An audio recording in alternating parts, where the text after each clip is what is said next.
Today, I actually have a hand of the day from one of my own sessions. I learned a lot from this hand. It was definitely a bitter pill to swallow. Let's dive in.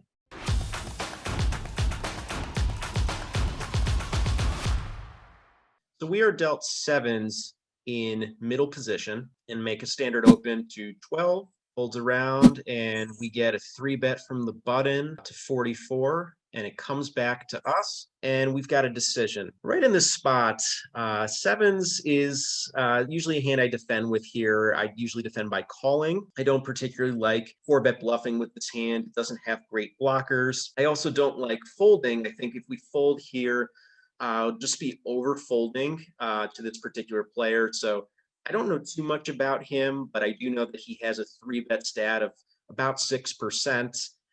Yes, it will be playing out of position here and will be at a disadvantage, especially if we don't flop a set. It's going to be a hard hand to play. With that said, you have to think about the math involved here. So he is he is making it $44 to essentially win $18. My $12 and the two and the $4 blinds. If I don't defend here 30% of the time at least, the button could auto profit even if he had blank part. So this is what game theory often gets at is how do we prevent our opponent or game theory and minimal defense frequency, I should say. This is how do we prevent our opponent from auto profiting, and what rate do we have to defend at to prevent that? So I know that 30% is the minimum I have to defend here, and that's because if you think that 7 times he would win the $18 that are in the middle, even if he always lost the 3 times out of 10 with his $44 bets, he'd be basically only breaking even. And that is a blank card scenario. Now, think about the fact that his cards do have equity, and he's going to win, even if he's 3-bet bluffing with a hand like ace-3 or ace-4 suited. He's often going to have, at least 30% equity against my range, and I'm going to need to defend more often than 30%, or he's guaranteed to profit by making this move. As again, he's going to win some of the times where I do call. So typically in this spot, I think it's good to defend against a balanced opponent like this. It's good to defend, 40 to 50% of the time. You'll have to alter your frequencies once you know more about the player. If you know he's only 3-betting aces and kings here, that'll factor in. If you know he's very, very wide here, that'll also factor in. But about a 6% range, I'm giving him 10s plus. I'm giving him ace, king, and ace, queen here, ace, jack suited, and king, queen suited. And then I'm giving him a few 3-bet bluffs like ace-3 through ace-5 suited. So pretty strong range, but my hand can always flop a set. Coin flipping with much of that range, and we decide to see a flop. So the board comes king of diamonds, 7 of spades, and 4 of clubs. Obviously, basically the best flop we could have hoped for. We flop middle set, and I decide to check here. The reason I do this is because I'm at a range disadvantage. I don't typically have kings in my range here. I don't have aces. I probably don't have ace king. The button can have all of those hands. So because of those additional combos that are huge hands on this board, I'm going to be at a disadvantage a lot of the time. So I'm going to defer to him, let him do the betting, at least on the flop. I decide to check, and unfortunately, he checks back. Turn comes into the jack of hearts. It's now an interesting spot because the hands that I really want to target with my hand, target for value, obviously, are hands like aces and ace king and maybe king queen suited. The problem is he would probably have bet those hands a lot of the time on the flop. So when he checks back, he has a different range. He may still have some of those hands left in his range, but it really depends on the opponent. There are some unbalanced opponents that will just bet these hands at 100% frequency on the flop, or 95 or 90% frequency. So when they check, you can do some real elimination with your hand reading. He starts out with a wide collection of hands, and if he no longer has those other hands, well, what's left in his range? Well, a lot of players do have hands like pocket kings still, because a lot of players check back top set on a dry board. He could definitely still have hands like tens, jacks, and queens in his range. He chose to check back because he's afraid of the king. He could have ace queen, and then he could have some of his, suited ace hands that he's decided to check back and give up on.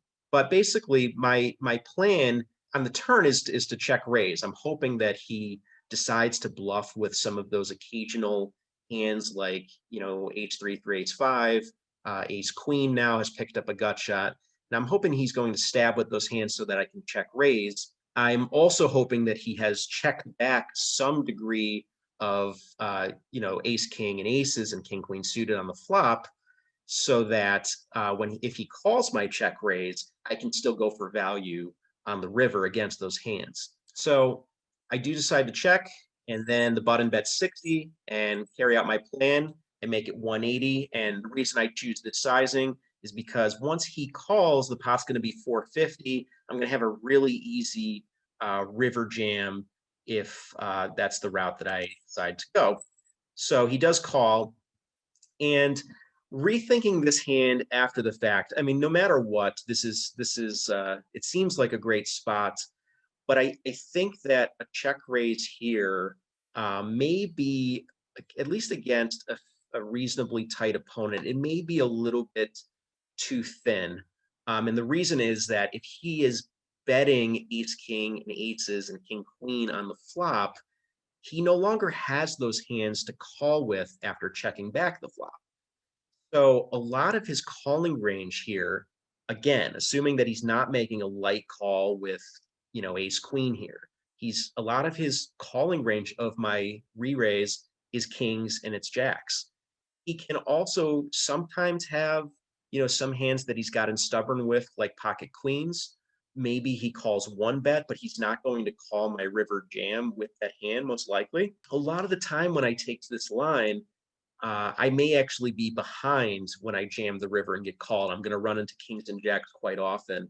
And, it's going to be a great line against an opponent, like I said, that's checking back aces and ace king, maybe a third of the time even. That's all I really need him to be checking back, to be, getting, like, if he's checking back those hands, normally it would be 6 combinations of aces, 12 combinations of ace king. That would be 18 combos. And, a third of those would mean that I'm beating 6 combos of that. I'm losing to 6 combos of kings and jacks. It would be a break even river bet if it's, if it's even 1/3 of the time. Plus, he may sometimes make a bad call with, king queen suited or queens. So the river bet would have merit there. But if he's not checking those hands back a third of the time, I'm really just running into monsters. And ultimately, that's kind of what happens here. The river is the deuce of clubs. And at this point, I think that there's only one play to really make with my hand. I don't like check calling, because check calling means that often I'm trying to get value from his bluffs as well. If you think about this, how this hand is played out, he basically cannot have many bluffs here at all that call a check raise. Maybe he has queen 10 suited some of the time, but that was not a hand that I originally assigned to him in the initial range. So I'm kind of hoping he made, like, if I'm check calling, I'm kind of hoping he made a very loose turn call with ace queen, and now he's just going to decide to bluff something like that. His value betting range is going to be jacks and kings, and he's not going to have a whole lot of bluffs. So a lot of the time, when he has me beat, I'm going to lose everything anyways. So check calling doesn't really save me any money, because when he has the sets, I'm going to lose everything.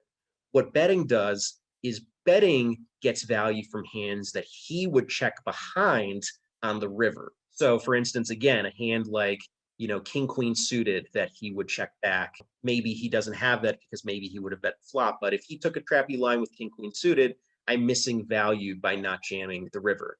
I'm missing value by not giving queens a chance to make a mistake. And also with this line, he may even check back aces or ace king, given how much strength I showed on the turn.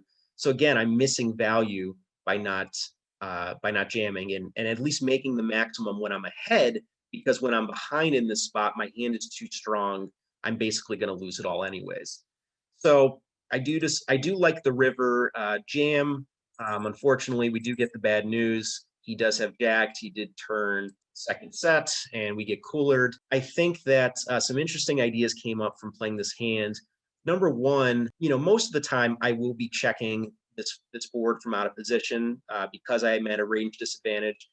but it's not out of the question to sometimes make a weak lead here and try to induce a raise.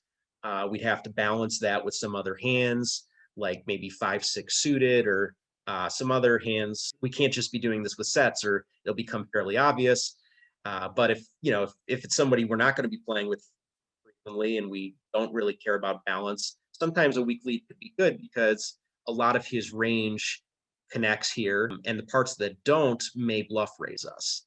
So we could get the max value by a weak lead on the flop. However, I think that the real mistake in this hand is probably the turn line. I would have preferred betting out, because if he is checking back a hand like queens, if he's checking back a hand like ace jack suited, we want to get value from those hands that would check back on the turn, because our plan is to check raise, but we can't carry out our plan if he doesn't do the betting for us. So relying on him could be problematic on the turn. And the other thing is, it may be just overplaying our hand a tad too much, going for a check raise on the turn. If we lead out, we may be able to get two streets of value from a hand like queens or ace jack on turn and river. Whereas if we check raise, we probably aren't going to get that second street, and maybe we don't even get the turn call. We just narrow our opponent's range so much, the point where on the river with only a 2/3 or so pot size bet, or a little bit more than that, we basically can never get away once our check raise is called, and we kind of set up a cooler situation. So I think no matter how we play this hand, still going to lose a decent amount of money.